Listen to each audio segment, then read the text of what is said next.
Hey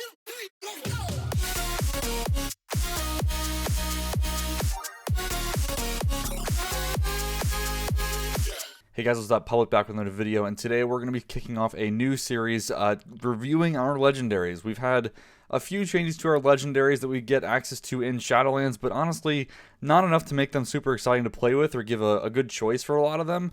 So what I want to do in this series is make a video for each of the Shadow-specific legendaries, maybe even some of the generic ones that we have access to, and kind of talk about what I like about them, what I don't, what I think could be improved, and then talk about all the things in between with how they look, alright? So in this video, we're going to be going over Shadowflame Prism, so let's get started. Alright guys, so what is Shadowflame Prism? If you haven't watched my other video, we'll go over this real quick. So this is one of our effects. You can put this right now on a helm or your gloves, and this gives you Shadow Fiend or Mindbender deals 30% additional damage as Shadowflame damage, and the cooldown on Shadow Fiend and Mindbender is reduced by 15%. So before this got changed, we were actually mostly using this because of the reduction. We had a massive reduction on our Shadow Fiend and Mindbender. I believe it was 40%. So it almost doubled the duration that you had Mindbender active already, which is awesome. They realized that was a bit too much and needed to be nerfed. I think they went a bit too far here. I think the only real reason this was a problem was because of the Night Fae Covenant ability. And this wasn't as strong without that. So unfortunately, they kind of nerfed it across the board, which kind of stinks, but there you go.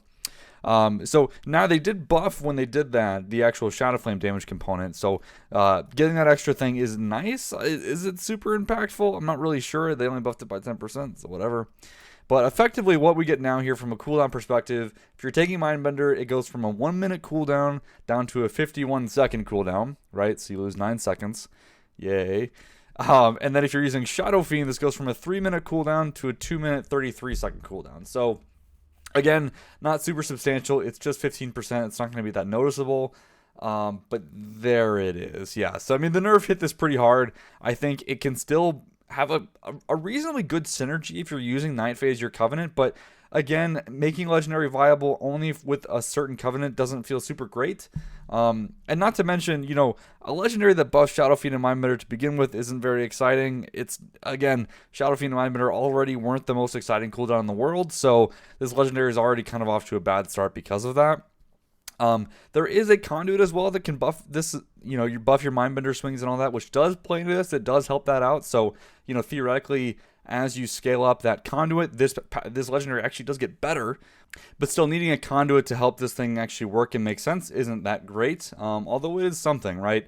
So right now, from a damage perspective, you know, I've done a lot of sims on legendaries to begin with. This isn't looking to be the greatest, especially if you aren't Night Fae.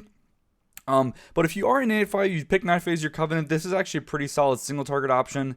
Multi-target, it can be okay, because again, you're still getting effectively more insanity with this, which you can use on Searing Nightmares, for example. You know, pop a Bender before the pack if you're at low insanity, and get all those Searing Nightmares out, or Devouring Plagues if it's 2-target, whatever that is, right? So that part of the playstyle can be neat, but again, that's more just Mindbender itself. This doesn't give you that many more of them. Again, it's only reducing it by 9 seconds. And the Shadowflame damage component, again, you don't really notice it. It's there. It'll do something, a couple % of your overall damage, but it's not that great. So yeah, that's this legendary, guys. It's not that exciting. Honestly, at this point, they should probably think about reworking it or removing it, just because it doesn't really change what you're doing anymore. Before, at least, you heavily augmented your build with it because you got some more benders out. But now that that component's gone, it's just, this is going to come down to the sim, right? What does the sim tell you that's better? Oh yeah, this is just mathematically better because it makes you get that extra Shadow Flame damage, and there you go. So, not that exciting. Hopefully we'll see things change, but you know, who knows. Okay, so what could they do to make this better or actually work it if that's what they want to do? So I think, again, right off the bat, I would immediately change what it's doing. I don't necessarily like that it's augmenting Shadow Fiend and Mindbender.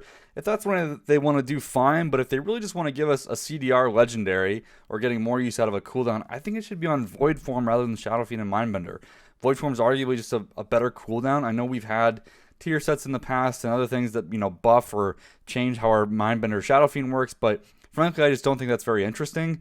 If they wanted to go down that route, though, I think they could investigate this actually transforming that spell. So we already have Mindbender transforming Shadow Fiend a bit, but instead, if this legendary actually transformed it to be, maybe transform it into Psy Fiend. If you don't know what Psy Fiend is, it's a PvP talent that replaces this, where you can, it doesn't replace, it's just an extra ability.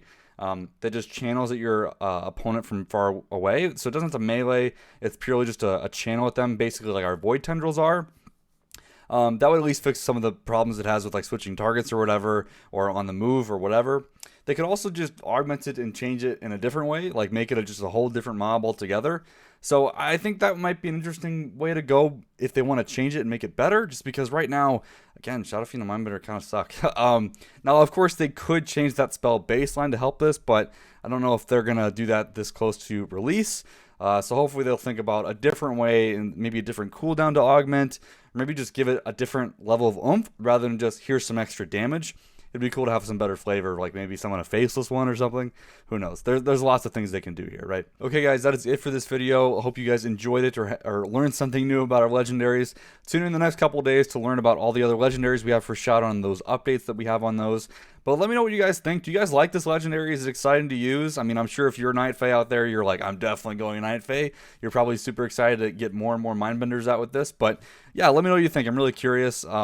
Overall, for me, I give this probably a D or a C in terms of a rating, so not super excited, but there are some other legendaries that might be a little better, so we'll see. All right, thanks for watching, guys. Have a good one.